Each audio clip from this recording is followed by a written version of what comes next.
right, so thank you, Christine, for giving me the opportunity to share my enthusiasm with you. Let me first ask you, are you present? If you're present, one hand up. All right, if you're really present, two hands up. Fantastic, then we can start. I was once told that when you are lucky and you can be on stage, it is actually quite interesting to start with the end in mind. So I decided, just in case you need to leave the room, I will start with my conclusion, so you will not miss anything. So here we go. I believe that the organization of the future is human-driven.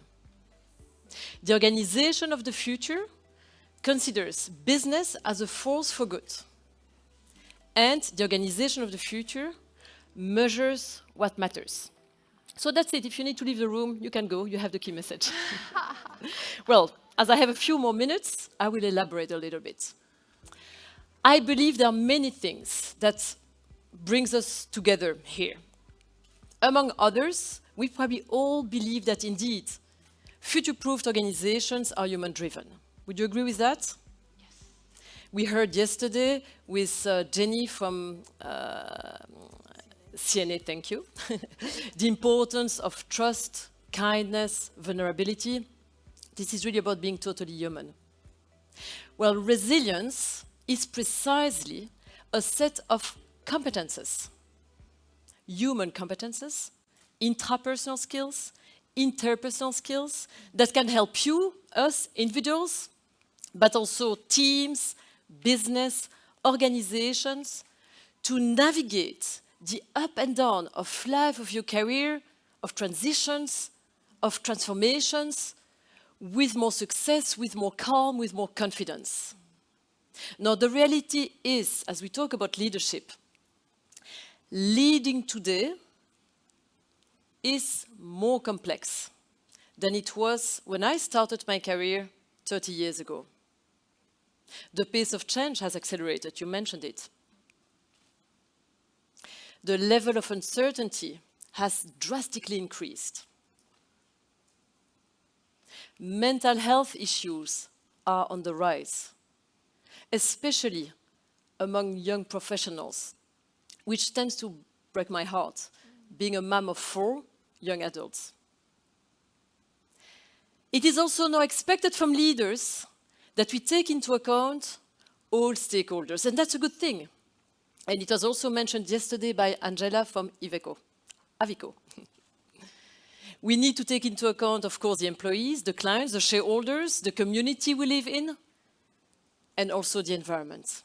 So definitely leading today is more complex. The good news is, it is also more rewarding, because we all have the opportunity to bring a positive social contribution to the society.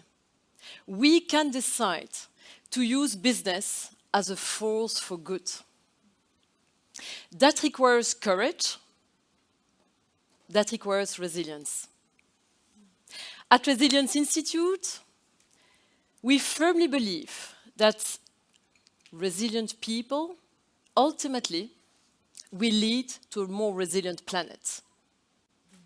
How to get there? Well, of course, ideas will not be sufficient. We need to translate ideas into behaviors, practices, habits. It's really about finding ways to manage well the relationship with yourself, and that connects with the importance to know your limitations, have me time, protect yourself, but also manage healthy relationships with others, at home, at work, with your clients, with your suppliers, and having positive relationship with the environment. That's how we create resilient organizations, ready to make responsible decisions and progressively leading to a more resilient planet. At Resilience Institute, we really believe as well that what gets measured gets attention. And this is the reason why, a bit more than 10 years ago, we developed a very robust tool to measure human resilience in organizations. It is a resilience diagnostic that is not at all a personality test. It simply assesses to what extent your current habits, practices, support or not your resilience.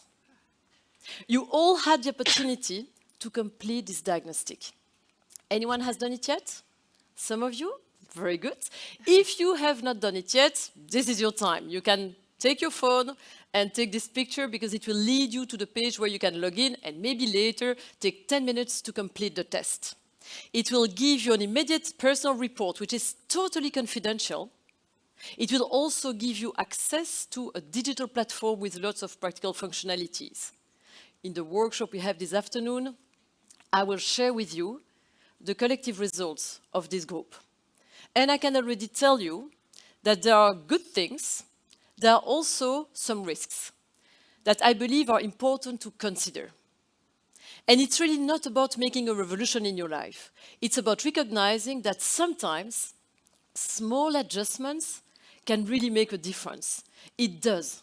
In your ability to manage yourself, to manage relationships at home, at work, and be the best person you can be, to have a positive impact and fulfill your mission, your leadership mission, with success and with joy. So what can you do? Well, as you understand, you can definitely take the time to complete this diagnostic. And when you will get your personal report, which is totally confidential, you'll be able to identify your strengths and your risks. It's really up to you to see how can I increase my strength and reduce my risks. It's also important to bridge the knowing-doing gap for yourself, but also in your respective teams. Many people know very well what they need to do. Only a few really do what is important. So see how you can bridge that knowing-doing gap. Also recognize the importance to raise awareness in your respective teams and organizations. Awareness is definitely the first step to become more conscious, more resilient.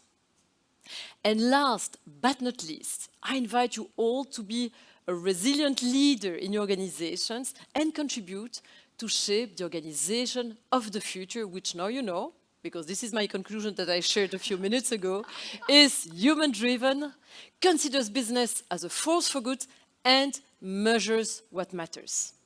Thank you very much. Thank you. Thank you so much.